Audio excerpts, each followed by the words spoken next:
Lee. Yeah. Come here a second, will you? Drop that. What can I do for you? You can take a little more time with your sales slips, for one thing. Well, what'd I do? Well, your mathematics leaves a little to be desired. Well, I never was an Einstein. I don't expect you to be, but, fill in the sales tax, will you? Sure, I'll try. I mean, I may not have $1 million business here, but the government, they still want to have a look at my books at the end of the year. Well, look, no apologies are necessary, boss. I goofed. How do you mind if I get back to work with this overhaul? Yeah, but do me one favor, will you? Decipher that for me. Yeah, well, that's replace alternator. That's from Old Man Sawyer's pickup, isn't it? Oh, yeah, you're right. You're right. Hey, I was wondering, are you and Allison Mackenzie still going together? Why? Well, because she and my brother are spending a lot of time together. And I think he likes her quite a bit. I'd hate to see him get hurt. Yeah, well, Allison's not the kind of girl to hurt anybody. Well, if you say so. I just thought if she was on the rebound, I'd like to know about it. She's not on the rebound, Lee. She's just on her own, that's all.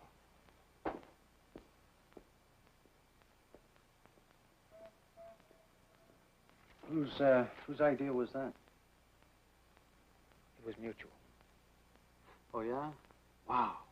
You know, she really must be something else. I have never met a chick in my life that didn't leave a ring in one guy's nose until she got her hooks into the next one. Listen, I'm going to take off. You don't mind closing up, do you? The novelty of the place is kind of wearing off, huh? I'm going to tell you something. I don't want to spend half my day hassling with you. Now, if you've got a problem, let me hear about it. All right, level with me. How long before you dump this place? What's that supposed to mean? Oh, come on. Who do you think you're putting on? You buy a toy and you get tired of it. Oh, really? Is that how you see it? Is it the rich boy from up on the hill who's come down to play on the other side of the tracks? Well, isn't that all it is? I mean, don't you give old man Midas a couple of chuckles at the dinner table every night, telling him how you rub shoulders with all us slobs down here? You know, your imagination's almost as big as your mouth. I took every cent I could dig up to put into this place, and I'm going to make it work, with or without you. With me. Don't count on it. With me. I have got the greatest job security a man can have, and that's your guilty conscience. Now, you're going to have to explain that. You and me were never cut out to be roommates, Golden Boy. You're trying to make up for what you did to Joe Chernak. I had a trial, and I was acquitted. By 12 other people. What about yourself? I mean, if you thought you were taking the bread out of my mouth, well, that would be like watching Joe Chernak fall off that wharf all over again. I'm sorry, you're out of your league, Lee. I pay you to fix cars. As long as you sign my checks, I'll stick around. But I got news for you, Harrington. It might not work out. I might have the same grease under my fingernails. But I'm not Joe Chernak.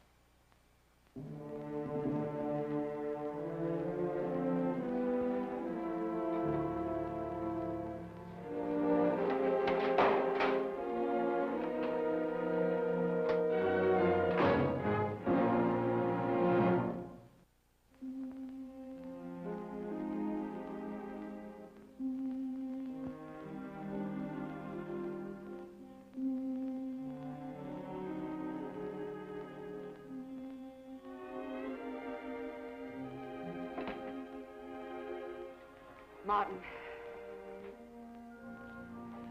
Martin, wake up. What is it? I can't stand just waiting. You disturb me to tell me that. If there were anyone I could turn to, I assure you I wouldn't disturb you ever again. Get me some tea. You don't really care, do you? You've had a whole flock of lawyers preparing a new will for you so that your precious estate is protected from anything that Brian Colby might do, and that's all you really care about. Tea, Hannah, the tea. Can't you focus your mind on anything but your own selfish Are you or are you not going to pour me some tea? Don't you understand what it could do to me if I lost Stephen? I'll do it myself. If Brian Colby sees Stephen, He'll tell him the truth, and that's the end of me. You know that, and you don't feel a thing. You're making yourself look ridiculous, Hannah. Then tell me what I can do. You know that I told you Stephen said he was going out of town to meet with Brian Colby. I envy you, Hannah. Your blind emotion. How touching. How pathetic. How stupid. I warn you, Martin. If you don't help me... Help you? If you could do something besides feel, Hannah. If you could only think. You realize that you don't have to worry about losing Stephen. You're not making any sense. Think with your head, Hannah, not with your emotions. Brian Colby is an outstretched hand. An empty wallet. Waiting greedily for his next blackmail check. I've saved every check that I've had sent him. I've examined them. He cashed all of them the same day he received them. He knows that as long as he keeps silent, the checks will come in. He won't do anything. He won't say anything to jeopardize his supply. I can't count on that. Brian's old now. If he sees Stephen, if he sees his own son, I can't afford to count on your version of Brian Colby. He's not like you. You think money. You dream money. You always have. But Brian is not like that. I know him. No, I've got to do something. And what, may I ask, can you do? I can go to see Stephen. And what do you propose to tell him? What can you tell him? The truth? Stephen, you and Anne are brother and sister.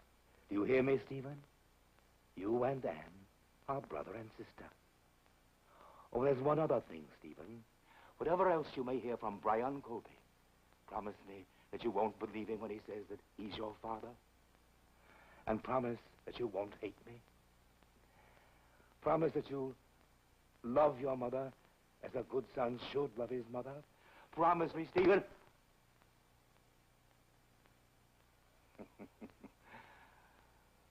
Why, Hannah, I believe you're losing your mind. I'm going to talk to Stephen. If you do, you'll ruin everything we've protected all these years. I have to talk to Stephen. There's something I have to tell him now. I forbid it, Hannah.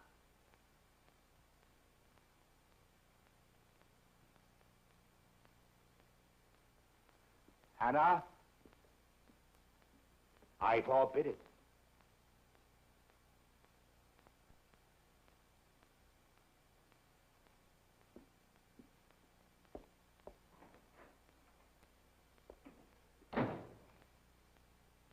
He's dying. My father's dying. The doctor said. I'm sorry to have to tell you this, but he's dying. How do they know where to reach you? There was a letter in his pocket with my name and address on it. They found him collapsed in a bus terminal. A heart attack. Boston Memorial. He's been there 3 days, and I haven't even known it. Just let me make a few phone calls, and I'll drive you to Boston. I have to get right back, but if you need help with anything, you can call me. You know, when I first came to Peyton Place, I was feeling strong and confident. When I walked out on that bluff, after so many years, I thought I could face anything alone. But I can't. I can't face my father alone. I won't be able to smile and say things and make plans for tomorrow when I know he's died. Please, Stephen, stay with me. Of course I will, Anne. Stephen, I'm sorry, but I simply have to talk. It'll have to wait, Mother.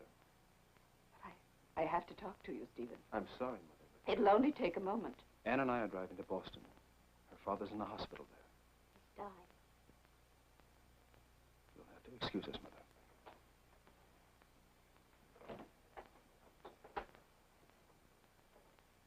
I'm sorry, Mother, but there's no time.